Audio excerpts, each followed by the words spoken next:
What's going on, guys? It's Greg here, aka NYPrepper. Just wanted to share some Bigfoot stories with you guys. I told you I would be doing more Bigfoot content. So what I think I'm going to do is I'm going to do these fireside Bigfoot stories.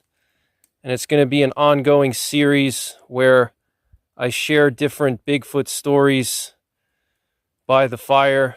And I'm going to try to do these at least once a month, preferably more, maybe once a week or once every 2 weeks. I don't know.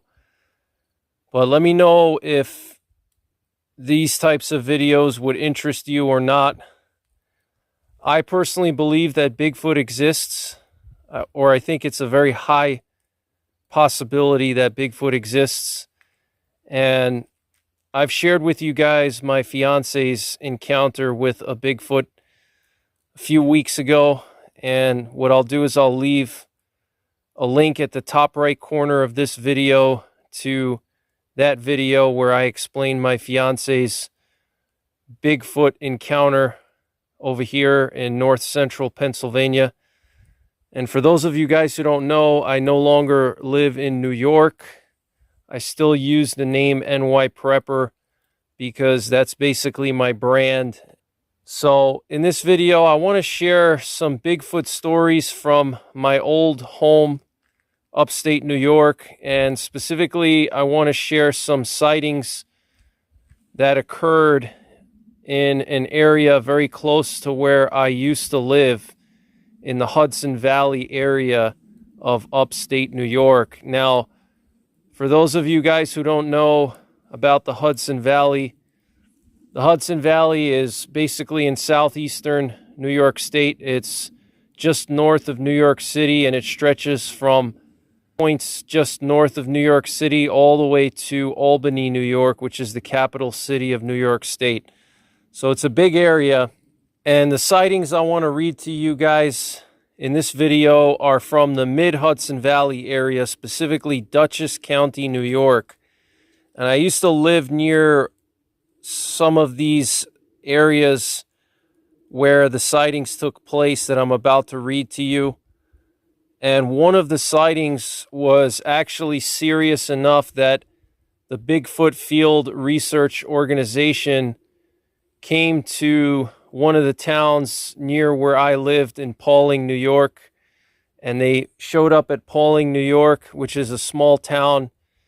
And they interviewed a bunch of locals about any kind of experiences they might have had in the local forest, because there was a pretty serious sighting outside of Pawling, New York in Nuclear Lake.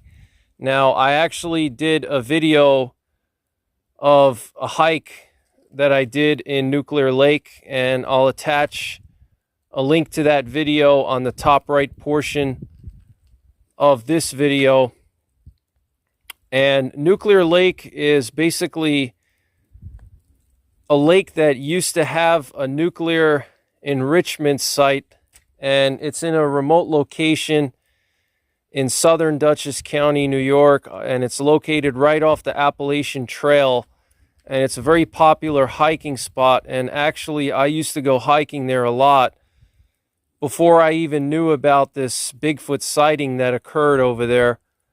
And this Bigfoot sighting that occurred in Nuclear Lake was in 2007. And just 3 years after the sighting, the Bigfoot Field Research Organization, which is the largest Bigfoot organization in the United States, it's a nonprofit organization that collects sightings and does research and organizes expeditions, scientific expeditions, and they're the most credible Bigfoot organization. And so they showed up to Pawling, New York, which is right next to Nuclear Lake, and they interviewed a bunch of locals, and it was actually on the TV show Finding Bigfoot. I'm not sure if any of you guys have watched that show, but it used to be very popular about 10 years ago. I forget when the last episode was, but it was around 2010 through like 2012. That show was really popular. It was called Finding Bigfoot, and they would go all over the country and interview people who had sightings. And so one episode of Finding Bigfoot, they showed up to Pauling, New York, and they interviewed the guy who actually had this Bigfoot encounter at Nuclear Lake while he was camping right off the Appalachian Trail. And I'm going to try to find that video. It might be hard for me to share with you guys because of all the copyright stuff and everything, but if I find it, I'll attach it at the top right portion of this video. So I want to just read this sighting to you. It's very interesting. And I want to read some other sightings in the Dutchess County, New York area, because actually Dutchess County, New York is a Bigfoot hotspot. There's been tons and tons of sightings there over the last 30 years. And there's even a local Bigfoot hunter in Dutchess County who collects different types of Bigfoot information, whether it's sightings, whether it's tracks, or, you know, whatever. There's a Bigfoot hunter in Dutchess County. And so I hope you guys enjoy this video, and let's get into these Bigfoot sightings. And again, I'm going to try to do these videos like maybe once a week or every 2 weeks. And each video I'm going to focus on a different region of the country. So since this is the first video in the series, I figured I would kick it off with my old hometown area of upstate New York.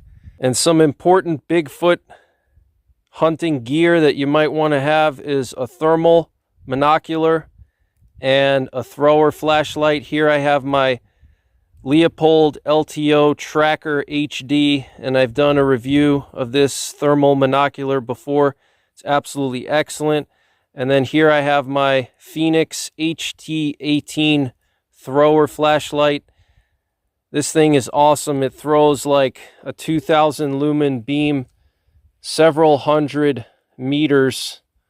So these are the types of gear you want to have if you go on a Bigfoot expedition searching Bigfoot. You want a thermal, and you want a good flashlight that can throw a beam a good distance. And also you want to have some kind of a big bore handgun in case things get up close and personal with your Bigfoot that you're looking for. But I want to just quickly scan the perimeter here, see if there's any Bigfoots. I live in a very rural area of north central Pennsylvania, and there are a lot of Bigfoots here too. So let's just check the perimeter real quick. All right, guys, we don't have any Bigfoot out here, so it's safe for me to share this story with you. And of course, I got my big bore handguns in the house, so if any Bigfoot pops out while I'm telling these stories to you, I can run in and grab my 500 Magnum or my 44 Magnum. But right now, just super quiet, no Bigfoots. So I'm actually burning some of the plywood sheets that I used in my penetration tests. Plywood actually burns really good, so you might recognize that plywood from some of my penetration tests. I have tons of plywood that I have to get rid of from all these penetration tests that I've done with my plywood. If you haven't seen those videos, check them out. Check out my plywood penetration tests playlist for all of my plywood penetration tests with different firearms. So I want to give you guys a little bit of a background on the area, Dutchess County, New York, the Hudson Valley. I want to just kind of give you guys an understanding of what the terrain is like over there in that part of New York. And I want to give you some background on Nuclear Lake, which is interesting in and of itself without the Bigfoot being attached to it.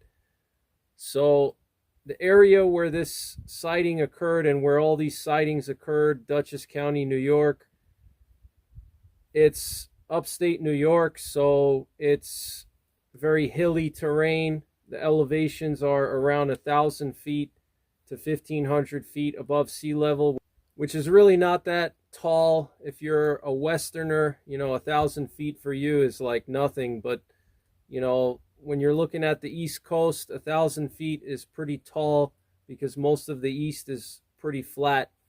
So it's hilly terrain. It's a mix of conifers and hardwoods, lots of steep ravines and very rugged terrain. Even though the elevations are not super high like the Rocky Mountains, you still have a lot of steep areas with, you know, granite cliffs and all kinds of steep terrain features. So it's very rugged terrain.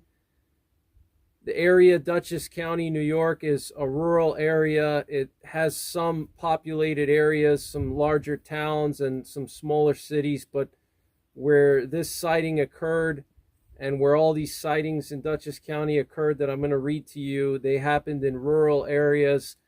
Like I said, this sighting at Nuclear Lake was right off the Appalachian Trail. I've gone hiking there dozens and dozens of times. It's a popular hiking spot locally.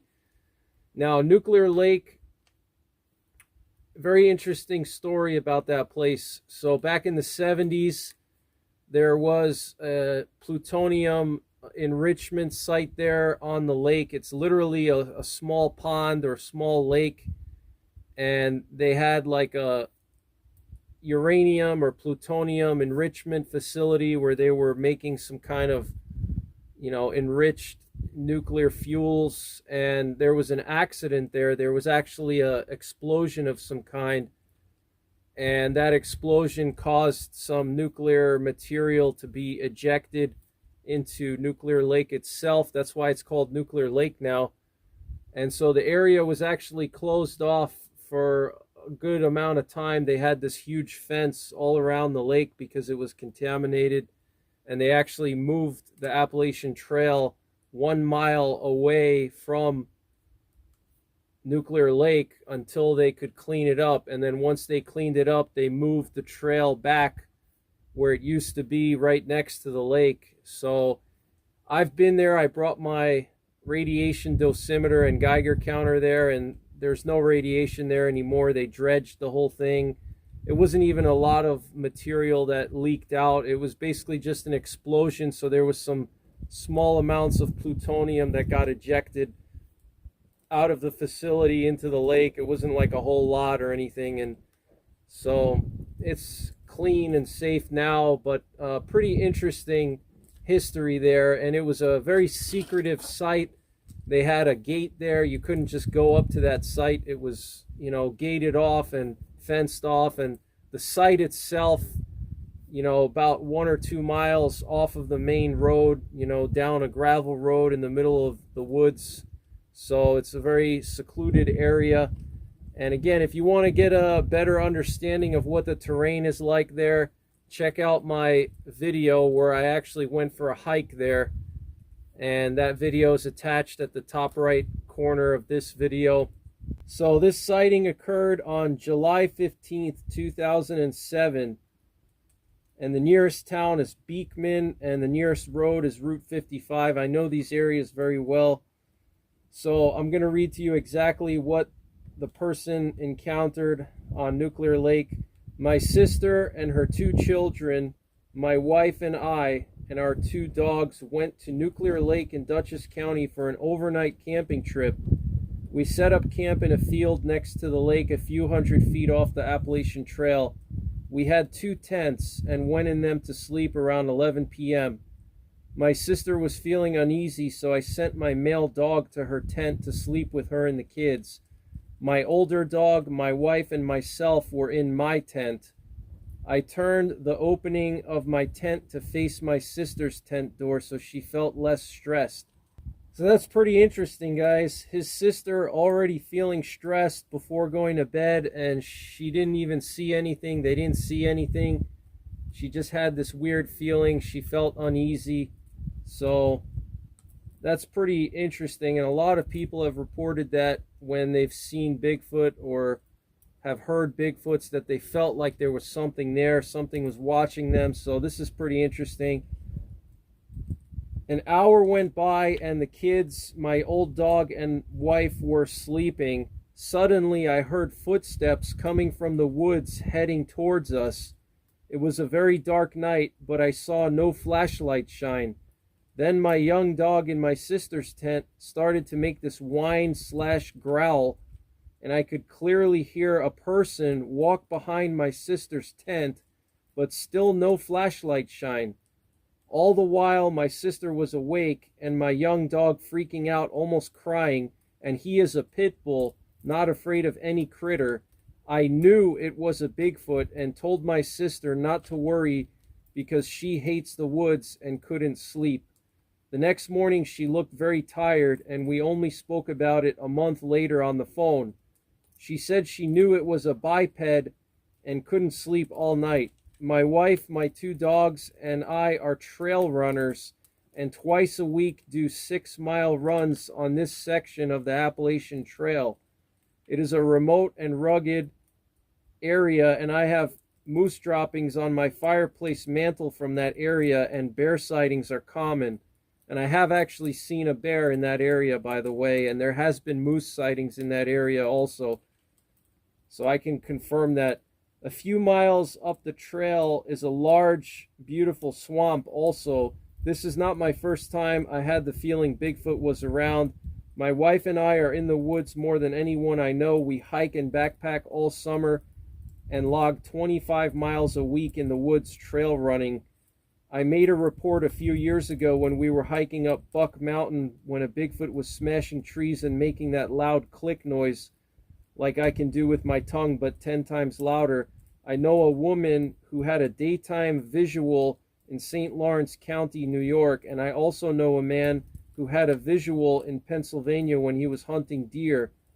What is the real story on Bigfoot? Are they so slick that no one can get a good picture, or do they just scare people so much that the powers that be don't want the cat out of the bag? I won't go in the deep woods alone anymore, and I was never afraid, but now I am and hate that feeling. So some other stories that this guy said he has is that about 5 miles away from the ridge, a friend and his brother were turkey hunting by the Harlem Valley train station, and they heard some gobblers. They then heard a very loud scream, and all forest sounds stopped. This happened on May the 8th. That's what made me submit this report, because the areas are in the same tract of forest. The same friend had an encounter in Canada when he was mountain biking. On his way back from a train, something piled sticks and stone in the middle of the trail, and he was the only one riding that remote trail that day. The time and conditions, it was 1 a.m., warm, no wind, very dark night. Environment, swamp, thick woods near the lake, large swamp a couple miles north on the trail. So this was the follow-up investigation from the BFRO, Bigfoot Field Research Organization, investigator Paul Matea, and he said that the witness's description of the events were consistent and credible. During a phone interview, he decided to submit a report only after hearing of his friend's incident while turkey hunting. The witness stated he considered that Bigfoot Sasquatch are mostly found in the Pacific Northwest and had been skeptical of reports from the east coast of America, although he has had a Class B incident in the Adirondacks several years ago and has heard other stories as well. After our interview and discussion, he was more comfortable with the idea that these animals are found all over the continent and has little to fear from them. So that was the guy who was on Finding Bigfoot. They interviewed him on the TV show Finding Bigfoot. And I want to read to you some other sightings now from that area. And I know this area very well, guys. I've hunted this area, hiked this area, gone fishing in this area. I know this area very well. I lived half of my life in that part of New York. So it's a very rugged, remote area. There have been bear sightings there, tons of bear. Even moose occasionally wander down from Vermont and Massachusetts. So I want to read another sighting. This one happened just 4 years ago in 2018, March 18th, just right next to where this sighting happened in Nuclear Lake. This one happened a little bit further down on that same stretch of the Appalachian Trail, just a little bit further down from Nuclear Lake. So on March 18th, 2018, I was hiking alone at night on the Appalachian Trail off of Route 22 in Pawling, New York. I was heading up Corbin Hill towards the Cat Rocks near West Mountain. I started just before sunset around 7 p.m. On my return trip down Corbin Hill around 9 p.m., I heard a loud vocalization that I could not identify. It was a loud scream lasting about 15 seconds. It started low-pitched as a howling "oh" sound, then got higher-pitched as an "ah" sound. It didn't sound like an owl or a coyote, but more like a primate. Based on my internet research, it sounded most like a gibbon's call, but deeper. I heard no further vocalizations.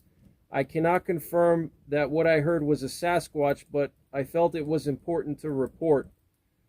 So, pretty interesting, guys. This is why you never go hiking alone just before sunset. That's when all the creatures are moving, whether it's bear, deer, coyotes, wolves, you know, all the predators start to move around dusk, specifically bears, but Bigfoot are known to be nocturnal, actually.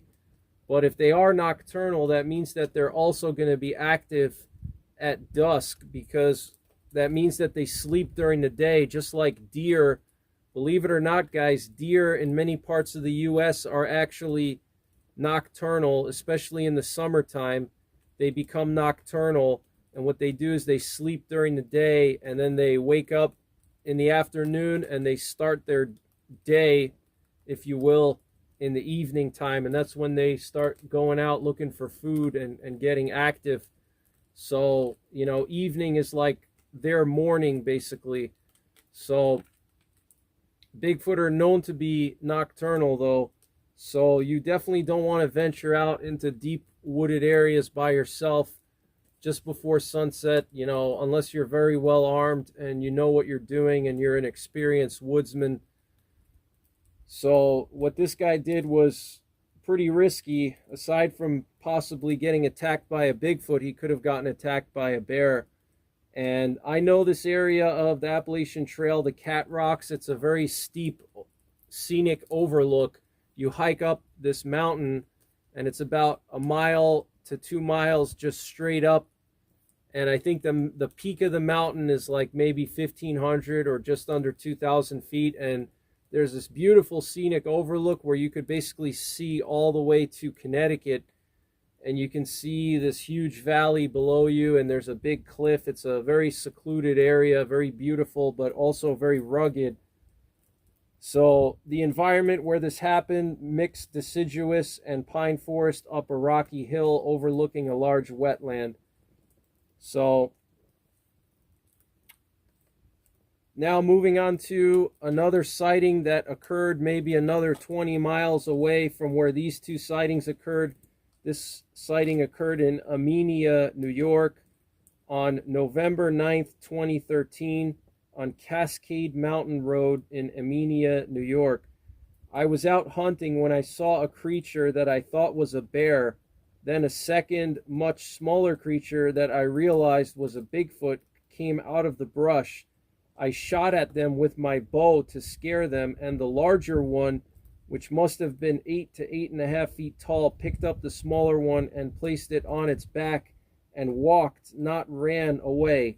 I then quickly packed up and ran to the UTV I was using, and the time and conditions was dusk, getting dark but very visible, clear skies, crescent, almost half moon, and the environment was a clearing used as a food plot for deer on a hilltop.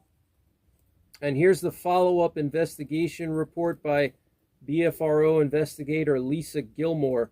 I spoke to the witness a couple of times on the phone. He explained that when he saw the creature originally, he was about 200 yards away. He was scanning the area with his binoculars looking for deer when he saw something moving in the brush.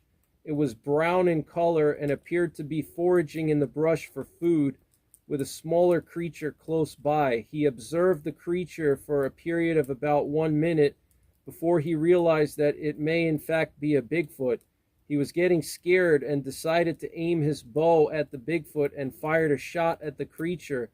The smaller creature climbed on the back of the larger one. The larger one then stood up and they walked for about 100 yards away from the witness before disappearing out of sight. Due to the time of day and the angle they were from him, he did not have a chance to get a good look at the face of the creatures, but the witness did estimate the larger creature at about 8 to 8.5 feet tall, and the smaller was about 3 to 4 feet tall. The witness did tell me that he spends much of his time in the woods hunting during the fall months and has observed bears before, but has never seen a creature like these. When I first spoke with the witness, I was a little concerned about the distance of the creature from the witness, even with binoculars, so I enlisted the help of my cousin, and we went out into the woods behind my farm to recreate the sighting. We found a spot with some brush that matched the description of the sighting location and waited till about the same time of day as the sighting. I marked out distances of 100, 200, and 300 yards from where my cousin was standing. I had a stuffed toy bear and gorilla that we used as our creature stand-ins. To make sure we tested every aspect of this, we used several pairs of binoculars, ranging from low-end to high-end models. Much to my amazement, my cousin and I were able to tell the difference between the gorilla and the bear, and he's talking about the stuffed gorilla and the stuffed bear, at all the distances with the binoculars, even the low-quality ones. The high-quality binoculars did give a clearer image than the low-quality ones at 300 yards, but you could still see the difference between the two toys. I did go out to the area of the sightings. I did not find any evidence of Sasquatch, but still feel very strongly that the witness did see something that was not a bear, but indeed a Sasquatch. So that's pretty creepy, guys. Imagine you're turkey hunting and you see these Bigfoots walking in 100 yards in front of you. I mean, that would freak you out. Here's another one, June 22nd, 2009, in Rhinebeck, New York, also Dutchess County. I was driving on a back road in Rhinebeck, New York. I was heading to a rehearsal at the Rhinebeck Center of Performing Arts at about 6:30 in the evening. The road is called Pilgrim's Progress Road.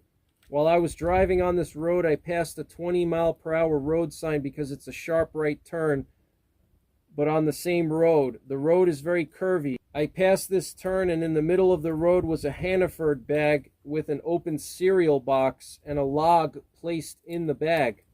I had to go in the left lane to miss the bag. As I passed the bag, something darted behind my car from the left. I looked in my rearview mirror and saw this big black thing right there where the bag was. At first I thought it was a bear because it looked like it was on all fours.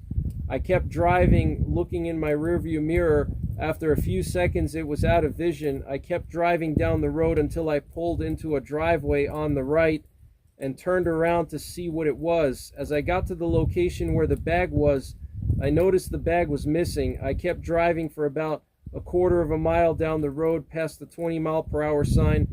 As I turned, I saw something walking on 2 feet about 50 yards in front of my car. It was walking on the side of the road. I could see that it was definitely not a bear. It was black, and it looked as if the hair was short. Its back was towards me, and the shoulders were very broad. It looked like it was slouching, and I couldn't really see its arms. I don't know if it was holding something or if this was the way it walked.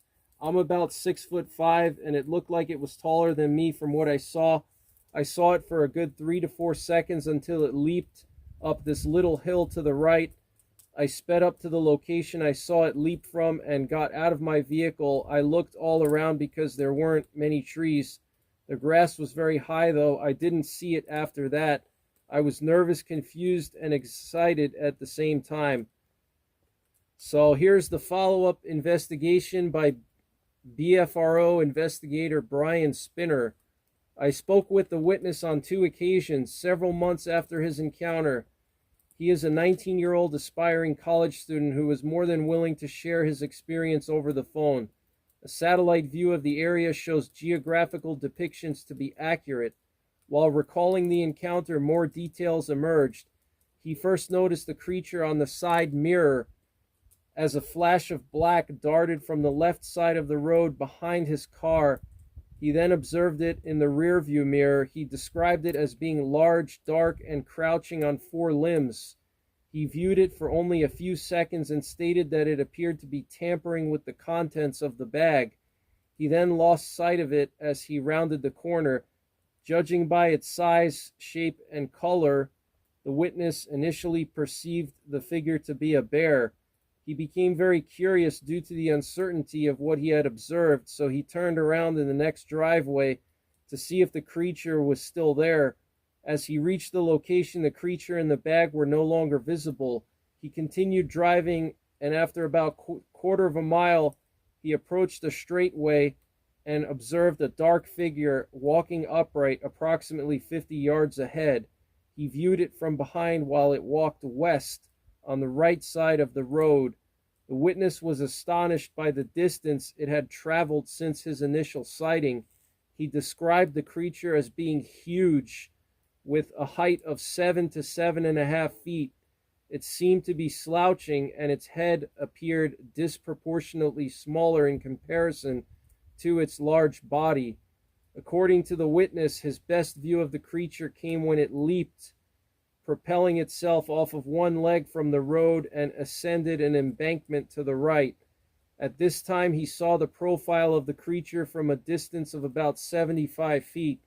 He conveyed that as it proceeded up the embankment, its arms swung in an exaggerated fashion front to back.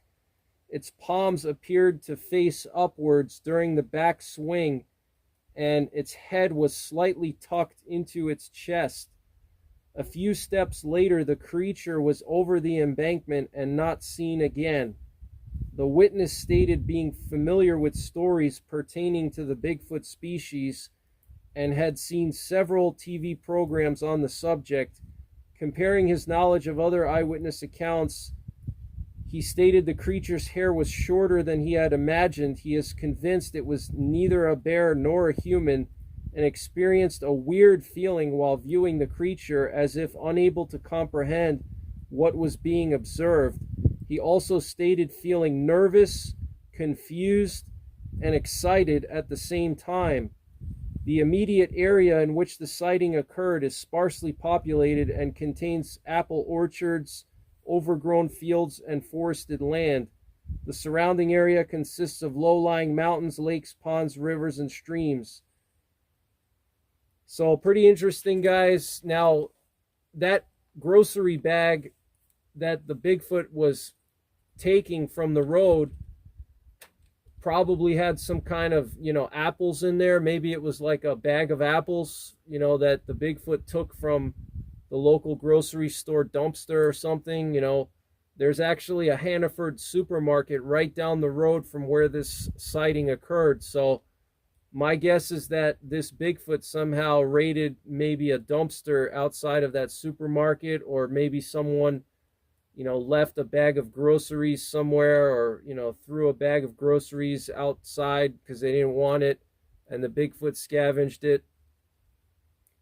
But pretty interesting sightings, guys. Let me know what you think in the comments, and I'm going to be doing more videos, so stay tuned to my channel for more Bigfoot content. I'm going to be doing these types of videos for different parts of the country. I don't know what part of the country I'm going to do the next video. I'll probably do another New York video for the next one, and then I'll probably move on to PA over here where I live. There's a lot of sightings. I actually live in a Bigfoot hotspot here in north central PA. It's funny because when I lived in New York, I lived in a Bigfoot hotspot, and now I live in a Bigfoot hotspot. So, and then I'm going to move on to other parts of the country out west and other areas, Alaska. So stay tuned to my channel for more Bigfoot content. That's pretty much it for this one, guys. I hope you enjoyed this video. Something different than, breaking news and prepping, something not so serious. So take care, God bless, and don't forget the 3 Ps. prepare, practice, and persevere.